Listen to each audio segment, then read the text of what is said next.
of the girl who makes her path wherever she goes, Vidya Balan.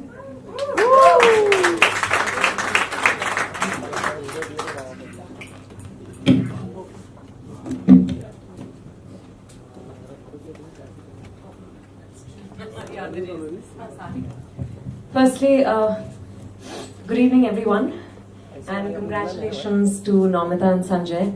I was asked outside, why did you agree to read the book today, or why did you agree to be here today? And I've done many ads with Namita and Shubir at White Light, and I was petrified of them as a model.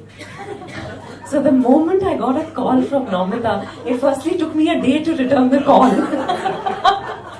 Now you know why. Not again. I thought, I didn't know what she was going to say, and then she said, I've written a book, and will you launch it? Before she could complete her sentence, I said yes. But this book is of course called The Wrong Turn. You're in very good company. 50% of the people here can't say it. No, but I must tell you that, the book is called The Wrong Turn, but ironically, my life as an actor took the right turn working with Namita and Shubir. I remember, I thought acting was about a pretty face, and okay, I did think I had a pretty face back then. But I thought that's what it was about, and I was doing a lot of ads, and then we went to Rajkot for an ad film. It was about a bike. I don't want to name it for obvious reasons, but we were doing the ad, and both the male model and me just couldn't get the moment right. It was about this man,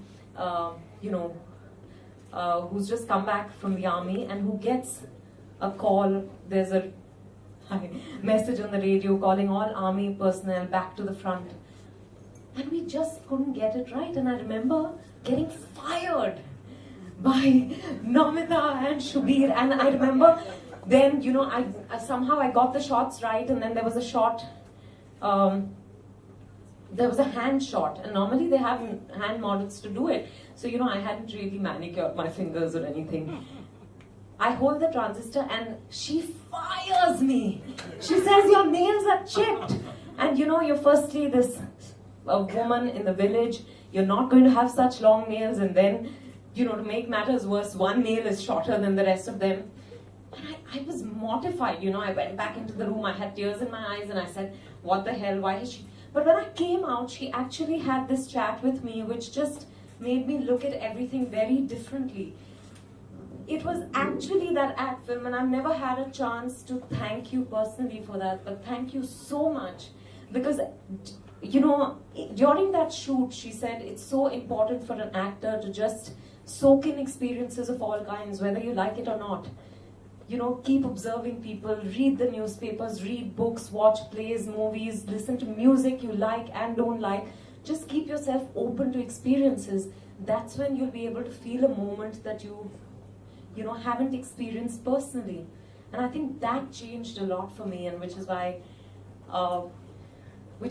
I'm here today, to say thank you more than anything else, and all the best to both of you. Sanjay, you're a bonus, I know your better half. Very well. And I was thrilled to know that you co-authored the book, and all the best to both of you. That's a long speech. Should I even read now? Yes. You're supposed to say yes. Yes.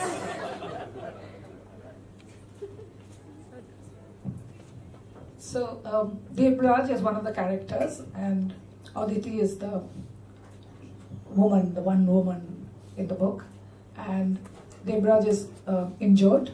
He's in hospital, and Aditi's been looking after him. And this is the section from there. Devraj felt restless. He had slept the whole afternoon, and now, in the evening, felt cooped up. Aditi had been completely avoiding him the last few days. The Malay nurse, he kept forgetting her name, had taken over. Her rather rough, matter-of-fact ministrations, very different from Aditi's careful hands. He was irritated by Aditi's absence, her recalcitrance, her refusal to meet him halfway. To hell with her prissy Miss Two Shoes. He rang his bell, but no one came. Where was everybody? He struggled to ease himself out of his bed and managed to collapse onto his wheelchair. Outside, the cold antiseptic smell of the floor cleaners made him sneeze. He could see the nurse's station at the far end, light spilling out of an open door. But he didn't fancy talking to any of them. He felt a cool current of air coming from somewhere. He swerved and headed for its promise of freedom. A veranda led out onto a small walled garden. Crickets chirped. The oversweet fragrance of some nocturnal flower, the damp smell of earth, filled his lungs. It was turning dark, twilight softening the outlines of the little stone cherub perched under a drooping willow. He suddenly thirsted for a stiff drink and a cigarette. He thought of Nishonko, how he would never light a second cigarette from his match, calling it sniper bait. One strike, the enemy can't draw a bead. But you pass the flame to another cigarette, he's got you in his cross sights, and poof, your head bursts like a watermelon as you bend down to cup the light. All of a sudden, he missed Nishonko, missed his dry, reserved manner, his down-to-earth words. He missed Pandeyji, and even the ever-disapproving Captain Nawaz. He missed the male ribaldry and the clean single-mindedness of soldiers engaged in battle. He realized that none of them had tried to find out how he was, that the knowledge had been secretly rankling inside. Did no one care? Or maybe they didn't even know where he was. A shadow darkened the doorway. A figure in white, a nurse, stood there, shoulders hunched, indistinct in the twilight. "Hello?" Devraj called out softly. She straightened up, stepped into a spill of light. It was Aditi. He was absurdly happy to see her. She drew in a deep, shuddering breath. "What are you doing out here?" "Following doctor's orders, doing my evening constitutional." "Where's everybody?" He was glad to have her back. She shook her head as if trying to clear it. "One of the operations up north, it went wrong. We've all been busy." "Are you okay?" A long sigh of bone tiredness. She absent-mindedly started peeling off surgical gloves. He saw they were soaked in blood. He noticed that she still had a surgical mask curled around her throat. Without looking at him, she started to talk in a flat monotone. "They tell us it's useless, to waste time and supplies on the ones who are too damaged. It's so tough to get medicines, morphine. We're always running short. So who deserves them more? The ones who can continue to fight, or the ones who have already fought so hard and sacrificed so much? We make that call every night. We play God." He wheeled his chair, reached out his hand. She took it absent-mindedly, slowly sliding down the stone wall till she was resting on the stone flags, propped against his bandaged leg.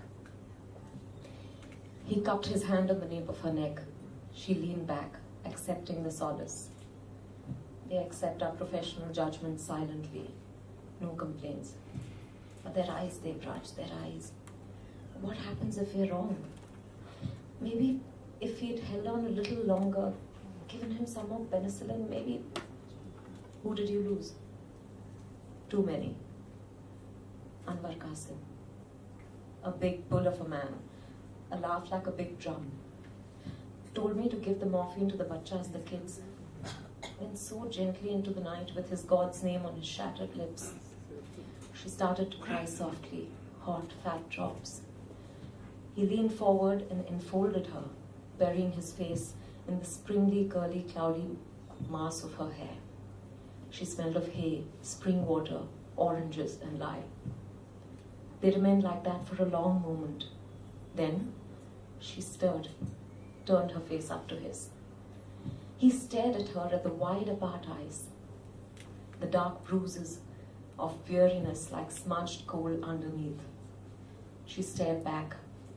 His hair had grown back curly. He'd not been shaving, and his cheeks, hollow, thin, were shadowed with the beginnings of a beard. The irises of those grey gold-flecked eyes were wide open, dilated like a cat's. The scar across his forehead, still healing, was a livid pink. She reached up to touch it with her fingertips. He held them, brought them to his lips. Then they kissed, chaste at first, the merest brush of lip against lip. Then exploring, feeling their way. Then the shock of hunger, and finally the plunge into the wet, secret recesses of each other. It was her first kiss.